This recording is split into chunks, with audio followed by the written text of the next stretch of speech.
Deixo-vos a paz, a minha paz vos dou. Não vou-la dou como o mundo a dá. Não se turbe o vosso coração, nem se atemorize. Com estas palavras ditas por nosso Senhor Jesus, conforme o Evangelho de João, capítulo 14, versículo 27, e desejando que de fato a graça e a paz do Senhor esteja sobre você e sua família, é que cumprimento a todos. Sou José Carneiro, casado com Neuza há 23 anos, pai de Ana Luísa e Júlio com 18 e 16 anos, respectivamente, presbítero e colaborador na Escola Bíblica na Igreja Evangélica Assembleia de Deus, na Missão Shekinah, em São Sebastião, Brasília, DF, presidida pelo pastor João Costa. Hoje nós estaremos abordando a lição de número 12 da nossa Escola Bíblica, cujo tema é a conduta do crente em relação à família.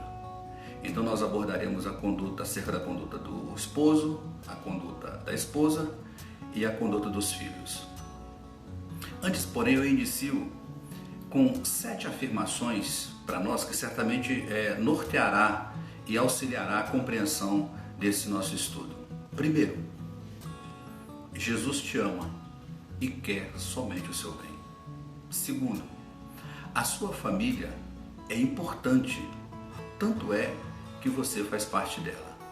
Terceiro, a sua vida importa sim à sua família. Se você se entristece, os seus familiares também se entristecem. O contrário senso, se você se alegra, todos se alegram junto com você. Quarto, Deus, como Pai amoroso, quer nos dar bens, dádivas. Veja o que diz Mateus capítulo 7, versículos de 9 a 11. E qual dentre vós é o homem que, se lhe pedindo pão o seu filho, lhe dará uma pedra? E pedindo-lhe peixe, lhe dará uma serpente? Vós, pois, sendo maus, sabeis dar boas dádivas aos vossos filhos, quanto mais vosso Pai que está nos céus dará bens aos que lhe pedirem? Quinto, aceite a correção do Pai Celeste. Hebreus 12, 6 a 7 diz assim: porque o Senhor corrige o que ama e açoita a qualquer que recebe por filho. Se suportais a correção, Deus vos trata como filhos.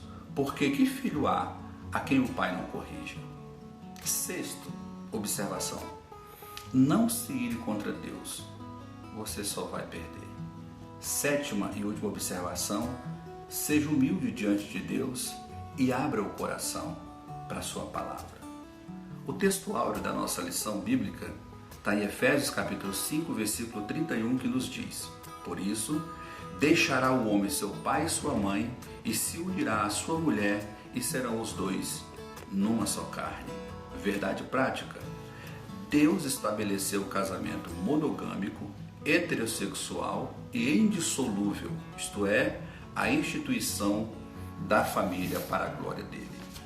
A leitura bíblica está em Efésios capítulo 5, versículos de 21 ao 33 e na sequência dos capítulo 6, do versículo 1 ao 4. Eu quero ler com você.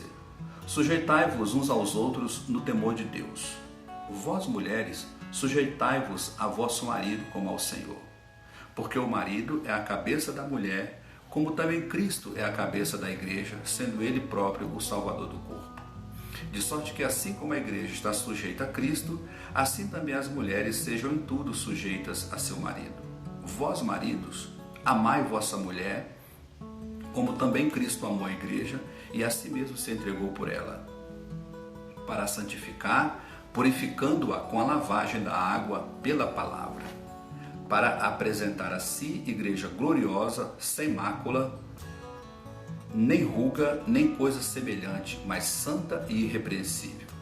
Assim devem os maridos amar a sua própria mulher como a seu próprio corpo.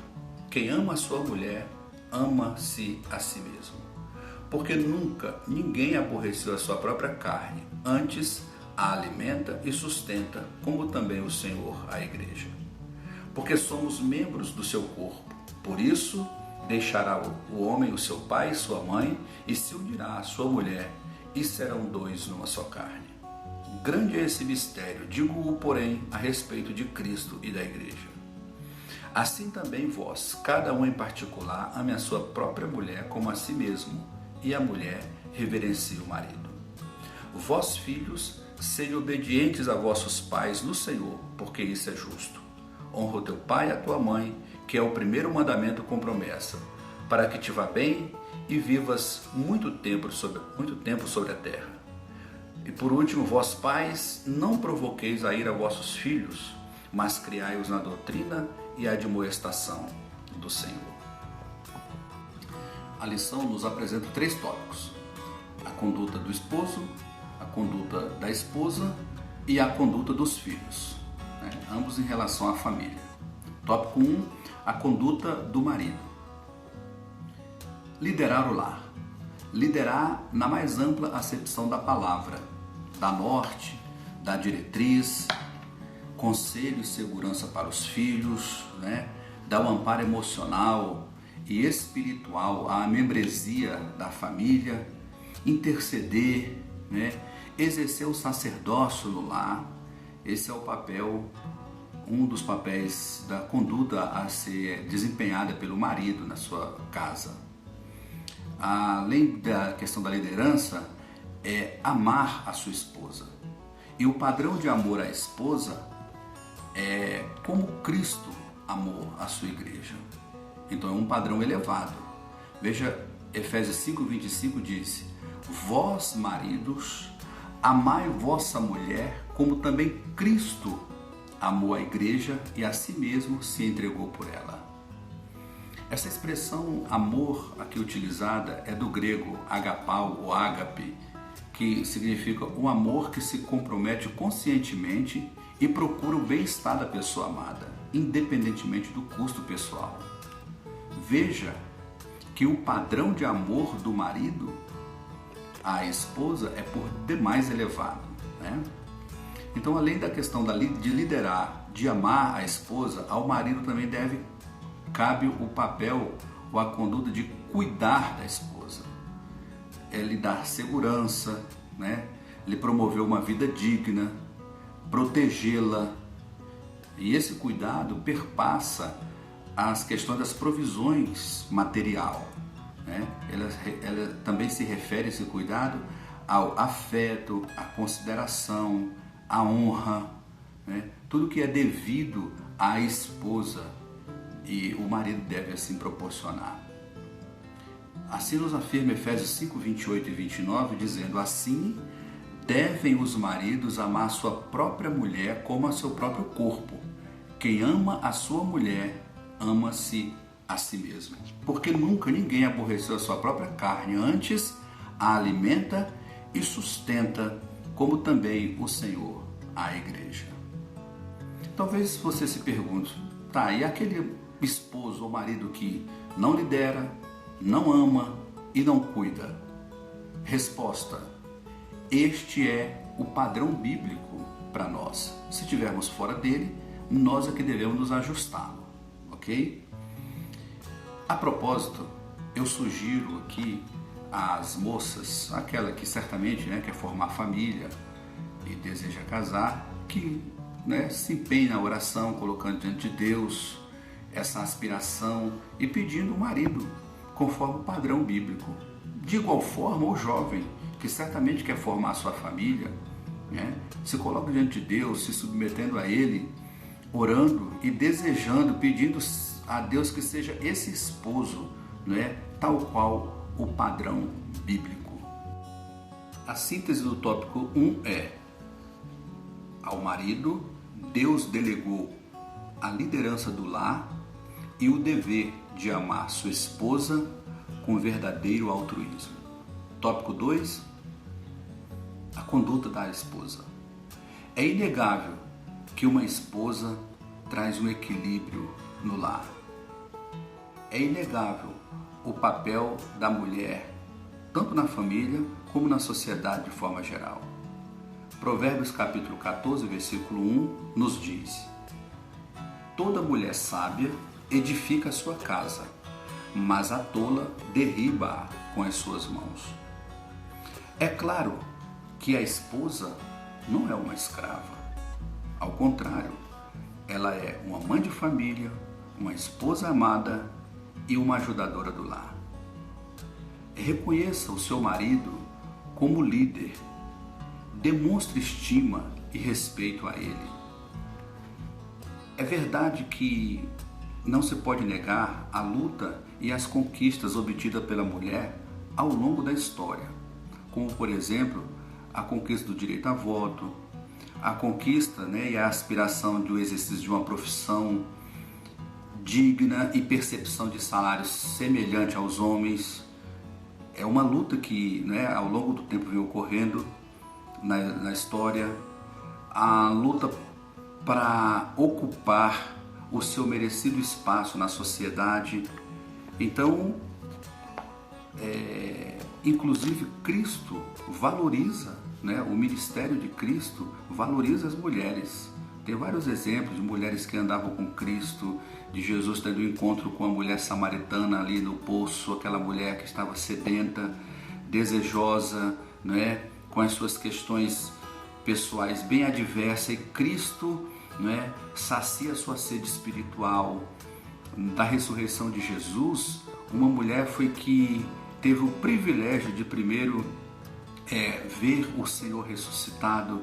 Então, é inegável que Cristo tem colocado no ministério dele, colocou no ministério a mulher e elevou o padrão devido, abençoando as mulheres.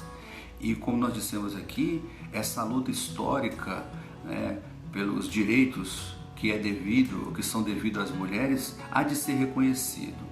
Agora, isso obviamente não pode retirar da mulher aquilo que lhe é próprio, a meiguice, a doçura, a feminilidade, A mulher não pode perder, obviamente, a sua identidade. Submissão ao marido, apontada aqui nas Escrituras, que é um outro tópico, obviamente que não é uma escravidão, mas tem como parâmetro a relação da igreja com Cristo, conforme nos afirma Efésios 5:24, dizendo: de sorte que assim como a igreja está sujeita a Cristo, assim também as mulheres sejam em tudo sujeitas a seu marido. Não se trata de uma sujeição irracional ao domínio de alguém, claro que não, mas voluntária e de grata aceitação do amor e cuidado do marido. Esta conduta não é depreciativa e nem de somenos importância, pois retrata o alto nível de relacionamento entre Cristo e a sua amada igreja. E a você que talvez diga aí no seu coração: olha, isso é difícil ou até mesmo impossível, eu te afirmo que Cristo, Deus, conhece a sua estrutura, conhece as suas características, conhece cada um de nós, conhece talvez até a luta que você esteja passando, mas Ele também nos ajuda, A Bíblia diz que Ele nos ajuda em tudo, o seu Espírito nos ajuda com gemidos inexprimíveis e nos ajuda inclusive a produzir o fruto do Espírito que está escrito em Gálatas 5:22, que é paz, amor, bondade, fé, mansidão, domínio próprio, ou temperança. Então certamente Cristo nos ajuda e ajuda você, mulher, a exercer com excelência esse papel tão importante na sociedade e na família. A síntese do tópico 2 é: a esposa, Deus delegou a tarefa de respeitar a autoridade do lar conferida a seu marido. Terceiro e último tópico: a conduta dos filhos. É importante os filhos entenderem e assumirem o seu papel na família. Obediência e honra são condutas requeridas dos filhos. É categórico o texto de Efésios 6:1 e 2. Vós, filhos, sejam obedientes a vossos pais no Senhor, porque isso é justo. Honra o teu pai e a tua mãe, que é o primeiro mandamento com promessa. Um filho, uma filha obediente, certamente será feliz, colherá bons frutos para a sua vida. Uma conduta imprescindível é aceitar a correção e orientação dos pais. Provérbios 1:8, Filho meu, ouve a instrução do teu pai e não deixes a doutrina de tua mãe.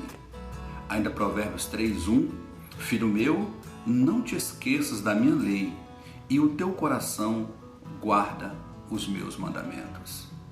Veja a expressão utilizada pela Bíblia, filho meu. Veja a expressão utilizada pelos seus pais, meu filho, minha filha. Portanto, esteja assim com o coração aberto às coisas de Deus e da sua família. Os pais são a representação de Deus na terra. Inclusive, se houve alguma ruptura no seu relacionamento com os seus pais, aproveite e hoje mesmo, peça perdão, reata esse relacionamento. Não deixe isso perpetuar e trazer problema para a sua vida e para a vida da sua família. Uma outra questão de conduta é, se você foi corrigido, não se ire contra seus pais, né? Não queira se rebelar. Seu pai e sua mãe só quer o melhor para você. Inclusive, você deve agradecer a Deus por ter alguém que te corrige, que te dá limites, né? Como eu disse, os pais só querem o melhor para os filhos. Portanto, não seja ingrato, não guarde mágoa no seu coração, mas ao contrário, procura ter um coração agradecido a Deus por seus pais. A proposta acerca da correção, Hebreus 12:11 diz assim: e na verdade, toda correção, ao princípio, não parece ser de gozo, senão de tristeza, mas depois produz um fruto pacífico de justiça nos exercitados por ela. Veja como é sábia a palavra de Deus orienta para a gente. Está dizendo, olha, toda correção, e a gente sabe que é isso mesmo, né? No primeiro momento não parece ser motivo de alegria, mas a gente fica triste, né? A gente entristece. Ele diz, mas depois, essa correção, ela produz um fruto pacífico de justiça àqueles que exercitam, né? Àqueles que acatam essa correção. Na sequência, o resultado da obediência e honra é bênção e vida longa. Efésios 6:3, para que te vá bem e vivas muito tempo sobre a terra. Que coisa boa! Honrando e obedecendo seus pais, você, além de cumprir com a palavra de Deus nesse quesito, você será recompensado com bênçãos de Deus, vida sossegada e em paz. Que inclusive, isso é importante porque quando os seus pais, nossos pais vierem a falecer, porque certamente todos morreremos, você não carregará uma culpa, uma dor na consciência por não tê-los amado devidamente. Ao contrário, honrando e obedecendo aos pais, você pode até, chorar, que vai ser próprio, lamentando, chorando, mas ao final vai afirmar, dizer, eu me conduzi como um filho amoroso e obediente, dei prazer aos meus pais. E neste ciclo abençoado, os seus descendentes também serão filhos prósperos e abençoados. Salmo 128, que é o Salmo da família, conclui lá o versículo 6 dizendo, e verás os filhos de teus filhos e a paz sobre Israel. Portanto, esta lição nós estudamos à luz da palavra de Deus acerca da conduta do esposo, a conduta da esposa e a conduta dos filhos. Concluímos a lição dizendo o seguinte, no modelo divino, todos os membros da família cumprem deveres específicos. O marido tem o dever de liderar e amar sua esposa, a esposa o dever de submeter-se e respeitar a liderança de seu marido, aos pais o dever de educar os seus filhos segundo as Escrituras, aos filhos o dever de obedecer e honrar seus pais. Assim, o amor, o respeito e a prosperidade fazem parte da família que se porta conforme Deus planejou. A Igreja Assembleia de Deus Shekinah deseja que você e a sua família sejam abençoados e que individual e coletivamente cada um cumpra o seu devido papel debaixo da graça de Deus. Deus abençoe a sua vida, Deus abençoe o seu coração.